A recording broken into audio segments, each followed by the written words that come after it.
আজকে আসবে কালকে আসবে এরকম করতে করতে প্রায় 2 বছর চলে গেছে।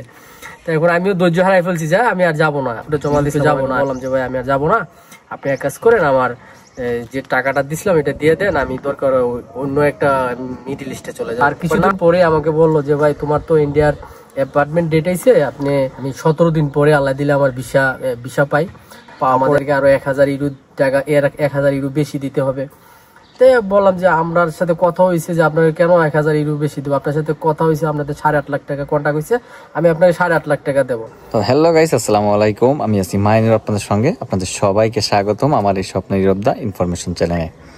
আশা করি আপনারা সবাই ভালো আছেন, সুস্থ আছেন, আমিও ভালো আছি। তো আজকে আপনাদের মাঝে চলে আসলাম আমি আমার এই ভাইকে নিয়ে। তো ভাইয়ের নাম হচ্ছে আলম ভাই। তো আলম ভাইয়ের সাথে আমরা বাংলাদেশ থাকতেই সম্পর্ক ছিল, কারণ আমিও রোমানিয়ার জন্য ফাইল জমা দিয়েছিলাম, ভাইও জমা দিয়েছিল। আর আমাদের একসাথে আসার আগে আমাদের একটা গ্রুপ ছিল, সেই গ্রুপে আমরা সদস্য ছিলাম, আমরা একসাথে কথাবার্তা বলতাম। বাংলাদেশ থাকা অবস্থায় অবশ্য দেখা করার কথা ছিল, কিন্তু দেখা হয় নাই। পরবর্তীতে রোমানিয়াতে আসি, একসাথে রোমানিয়াতে থাকা হয়। তো যে কোনো ভাগ্যবশত আজকে আলহামদুলিল্লাহ দুইজনে পোল্যান্ডে আছি, দেখা হলো। তো আজকে আমি আপনাদের সামনে তার গল্প শেয়ার করব, যে সে কিভাবে বাংলাদেশ থেকে রোমানিয়াতে আসলো এবং তার কত টাকা খরচ হয়েছিল এবং তার কতদিন সময় লাগছিল। তো রোমানিয়াতে আসার পরে সে কি কাজ পেয়েছিল এবং কাজে কত টাকা বেতন পাত, কষ্ট কেমন ছিল, সব বিষয় আমি তার মুখ থেকে আপনাদেরকে শোনাবো। তো অবশ্যই যারা রোমানিয়া আসতে চান, রোমানিয়ার প্রার্থী আছেন বা রোমানিয়া নিয়ে চিন্তা করেন, তাদের জন্য ভিডিওটি অনেক গুরুত্বপূর্ণ হবে। তো স্কিপ না করে পুরো ভিডিওটি দেখার চেষ্টা করবেন। আর যারা চ্যানেলে নতুন আছেন অবশ্যই চ্যানেলটি সাবস্ক্রাইব করে বেল আইকন করে পাশে থাকবেন। ইতিমধ্যে যারা সাবস্ক্রাইব করেছেন তাদেরকে অসংখ্য অসংখ্য ধন্যবাদ। তো চলুন কথা না বাড়িয়ে আজকে মূল টপিকে চলে যাই।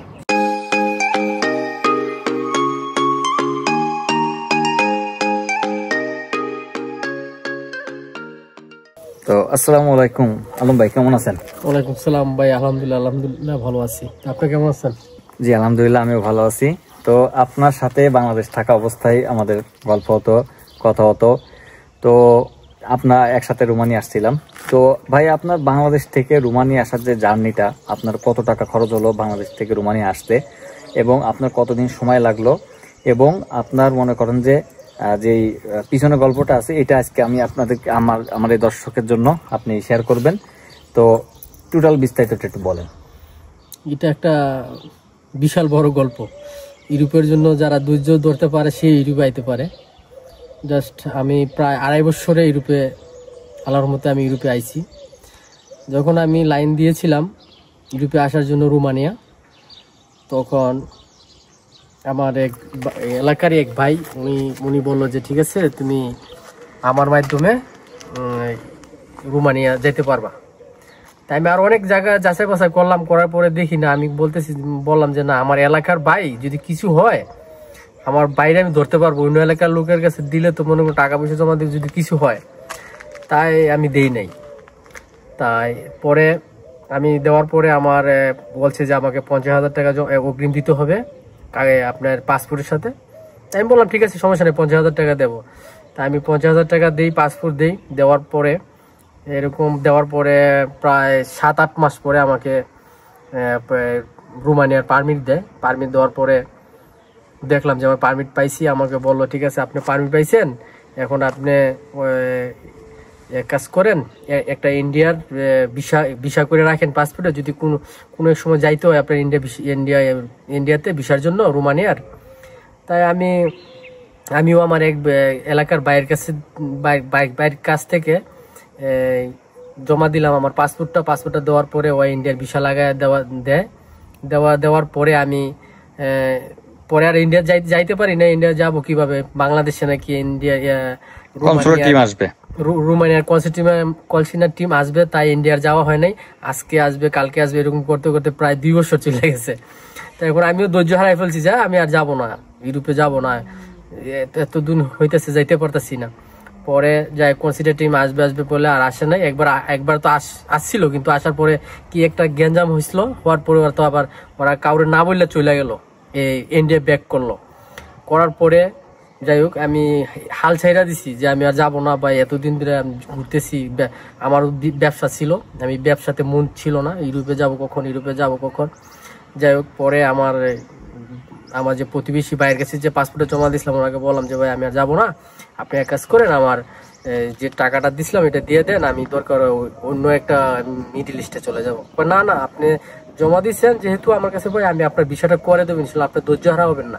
তা আসলে আমি ধৈর্য হারা হই নাই। তার কিছুদিন পরে আমাকে বললো যে ভাই তোমার তো ইন্ডিয়ার অ্যাপার্টমেন্ট ডেট আইছে, আপনি নভেম্বরের 1 তারিখে আপনার ইন্ডিয়াতে যাইতে হবে, যাই আপনি এম্বাসি ফেস করতে হবে। তা আমি বললাম আলহামদুলিল্লাহ। পরে আমি ইন্ডিয়াতে যাই, ইন্ডিয়াতে যাওয়ার পরে আলহামদুলিল্লাহ আমি নভেম্বরের 1 তারিখে এম্বাসিতে দাঁড়ায় ইন্টারভিউ দিই। দেওয়ার পরে আমি 17 দিন পরে আল্লাহ দিলে আমার ভিসা পাই। পাওয়ার পরে আমি তো ভিসা নিয়ে বাংলাদেশে আসি। বাংলাদেশে আসার পরে আমি এই রোমানিয়াতে 3 মাস পরে ফ্লাইট দেওয়া হয়েছে। মার্চের 6 তারিখে আমাদেরকে ফ্লাইট দেয়। ফ্লাইট দেওয়ার পরে আমরা আসি। এখানে অনেক আর কাহিনী আছে, বলছে আমাকে 8.5 লাখ টাকা দিতে হবে, আর টাকা দেওয়া লাগবে না। পরে ভিসা নেওয়া আসার পরে বলতেছে যে সেনজেন হয়ে গেছে রোমানিয়া, আমাদেরকে আরো 1000 ইউরো টাকা, 1000 ইউরো বেশি দিতে হবে। তাই বললাম যে আপনার সাথে কথা হয়েছে যে আপনাকে কেন 1000 ইউরো বেশি দেবো, আপনার সাথে কথা হয়েছে, আপনাদের 8.5 লাখ টাকা কন্ট্যাক্ট হয়েছে, আমি আপনাকে 8.5 লাখ টাকা দেবো। পরে না, ওরা ফ্লাইট দিবে না, ওরা এটা ফ্লাইট দিবে না, এটা দিতে হবে। Romania Schengen free. যাই অনেক অনেক চিন্তা ভাবনা করে বললাম ভিসা যেহেতু হয়েছে, টাকা যেমন দিতে হবে দিয়েই দিলাম। দেওয়ার পরে আমরা মার্চ মাসের 7 তারিখে ফ্লাইট নিলাম। ফ্লাইট নেওয়া। আচ্ছা ভাই, এইখানে আমি আপনাকে একটু জিজ্ঞেস করি, সেটা হচ্ছে তাহলে আপনার মূল পাসপোর্ট জমা দেওয়ার পরে কতদিন সময় লাগলো ভিসা পাইতে? আমার টোটাল 2.5 বছর সময় লাগছে ভাই রোমানিয়ার ভিসা পাইতে। রোমানিয়ার ভিসা পেতে টোটাল 2.5 বছর সময় লাগছে। আর টাকা কত কন্ট্যাক্ট ছিল, আর কত টাকা দিয়ে আসা লাগছে? কন্ট্যাক্ট ছিল 8.5 লাখ টাকা। আচ্ছা। আর ইন্ডিয়াতে যাওয়া লাগবে না, বাংলাদেশ থেকে ভিসা হবে। কিন্তু আমার পরে তো আমার তো ইন্ডিয়া যাওয়া লাগছে। ইন্ডিয়াতে যাই প্রায় আমার 70-80 হাজার টাকা খরচ হয়েছে। আবার আপনার ইন্ডিয়ার ভিসা দেয় না, আমি এক বাইরে দিয়ে আর্জেন্টলি এই ইন্ডিয়ার ভিসাটা করাইছি, আর এখানে লাগছে আমার 25,000 টাকা। আচ্ছা, 25,000 টাকা লাগছে। তারপরে আপনি তো ইন্ডিয়াতে প্রায় আমার 70-80 হাজার টাকা খরচ হয়েছে। বাংলাদেশ আসার পরে আবার বলতেছে 1000 ইউরো দিতে হবে, রোমানিয়া সেনজেন হয়েছে, সেনজেন ফ্রি। এটা নিয়ে অনেক কিছু হয়েছে, আমরা দেবো কেন? আমরা তো তাহলে এখন আপনার হচ্ছে টোটাল 8.5 লাখ টাকার কন্ট্রাক্ট, সেখানে আপনি আরো 1000 দিয়েছেন, তার মানে হচ্ছে আপনার প্রায় 9.5 লক্ষ টাকা। আর ইন্ডিয়ার খরচে প্রায় 10 লক্ষ টাকা আপনার খরচ পড়ে গেছে। প্রায় 10.5-11 লাখ টাকা খরচ, আরো তো খরচ আছে, প্রায় 11 লক্ষ টাকা খরচ হয়েছে। মানে আপনার 8.5 লক্ষ টাকার জায়গায় 11 লক্ষ টাকা খরচ হয়েছে, এটা বাড়তি। জি, বাড়তি। আচ্ছা, তো যাই হোক, তারপরেও আলহামদুলিল্লাহ ভিসা পাইছেন, আসতে পারলেন। তো রোমানিয়াতে আসার পরে আপনি কি কাজ পাইছিলেন বা কি কাজ করছেন? রোমানিয়াতে আসার পরে আমরা আমাদের যখন এয়ারপোর্ট থেকে বাড়াই, এয়ারপোর্টে বাড়ানোর পরে আমাদেরকে এখানে 2 গ্রুপ করে, এক গ্রুপে আমি ছিলাম, এক গ্রুপে আপনি ছিলেন। আপনি ছিলেন, এক গ্রুপে আমি ছিলাম। আমরা গিয়েছিলাম কুলুজনাবুকাতে, আর আপনারা গিয়েছিলেন কি ওরাদিয়াতে। ঠিক আছে, আমরা কুলুজনাবুকাতে যখন যাওয়ার পরে আমাদেরকে দিয়েছে ফুড ডেলিভারির কাজ। তো ফুড ডেলিভারির কাজ দিছে, তো অনেকে তো সাইকেল চালাইতে পারে না, অনেকে এই ম্যাপ সম্বন্ধে কিছু বুঝে না। তারপরে আমরা তবু যাই হোক অনেক কোম্পানি শিখাইছে কিভাবে ফুড ডেলিভারি করবো, কিভাবে ইয়ে করবো, তবু শিখছে। অনেকে থাকে নাই, বা অনেকে গেম মারছে, কিন্তু আমরা গেম মারি নাই, আমরা থাকছি, ফুড ডেলিভারি করছি, যাই আমরা শিখছি। শিখার পরে মনে করেন কোম্পানির আমরা বলছি যে আমরা এই কাজটা করবো না, এটা প্রচন্ড শীত, প্রচন্ড ঠান্ডা, মানে সাইকেল নিয়ে রাস্তা বার হইলে বোঝা যায় যে শীতে শরীর কাঁপে, আমরা করবো না। পরে তখন আমাদেরকে কাজ চেঞ্জ করে আমাদেরকে আবার তেউস সিটিতে পাঠায়। তেউস সিটিতে পাঠানোর পরে তখন ওইখানে আমরা কাজ করি, প্রায় সোলার প্লেনের কাজ, প্রায় 2 মাস। এখানে 2 মাস থাকার পরে আমরা ওইখানে ভালোই ছিলাম, কিন্তু বাইরে প্রচন্ড শীত। তো ওইখানে কাজ শেষও নাই, কাজ শেষের পথে আমাদেরকে আবার এখান থেকে নিয়ে আসছে আপনার তিমিসুরা আসার পরে, তিমিসুরা এসে আপনার আমাদেরকে আইনা দিচ্ছে এক সাইকেল ফ্যাক্টরিতে। ভেরি হার্ড কাম, অনেক কষ্টর কাম, মানে মিনিটে একটা সাইকেল ডেলিভারি হয়। তা আমরা ওইখানে কাজ করি না, আমরা অনেক কষ্ট, আমরা বলছি যে আমরা এখানে পারবো না। তারপরে আমাদেরকে চেঞ্জ করে আবার দিয়েছে যে আপনার ওরাদিয়াতে আসার পরে, ওরাদিয়া একটা পোরাম কোম্পানির নাম, পোরাম একটা এখানে গাড়ির সাইলেন্সার তৈরি করা হয়। তো এখানে ভালো ছিলাম, এখানে ওভারটাইম ছিল, প্লাস ডিউটি ভালো ছিল, বেতনও ছিল ভালো। কিন্তু আমি থাকি নাই। আমার একটি সমস্যা কি, এখানে মেশিনের অনেক শব্দ কানে ব্যথা করে, আর আপনার অনেকটা রিস্কের কাজ। আপনার এই মেশিনে চাপ দিয়ে লোহা কাটতে হয়, হাত কিছু সময় অনেকের আঙ্গুল পড়ে যায়, আঙ্গুল পড়ে গেছে, 2জন লোকের আঙ্গুল অলরেডি পড়ে গেছে। তো ওইখানে ওই ভয়ে আমি রোমানিয়াতে থাকি নাই। আমি চিন্তা ভাবনা করলাম যে আমি অন্য দেশে ব্যাক করবো, আমি এখানে কাজ করতে পারবো না, কারণ এখানে একটা রিস্ক, প্রচন্ড রিস্ক, আমি এখানে কাজ করতে পারবো না। তাই আমি পরে আমি চিন্তা ভাবনা করলাম আমি রোমানিয়াতে থাকবো না, আমি অন্য একটা দেশে ব্যাক করবো।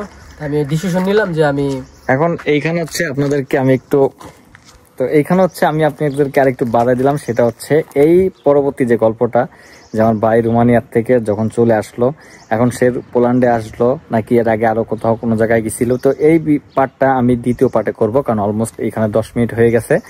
তো যেহেতু ভিডিও লং হইলে বা বড় হইলে দেখে মজা পাওয়া যায় না, তো এই পর্যন্ত গল্পটা ছিল বাংলাদেশ থেকে রোমানিয়া আসার গল্প।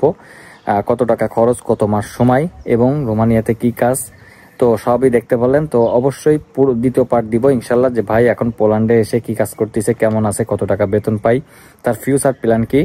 তো এই বিষয়ে ভিডিও দেখতে চাইলে অবশ্যই চ্যানেলটি সাবস্ক্রাইব করে লাইক কমেন্ট করে পাশে থাকবেন। ভালো থাকবেন, সুস্থ থাকবেন। আজকে পর্যন্ত, আসসালামু আলাইকুম।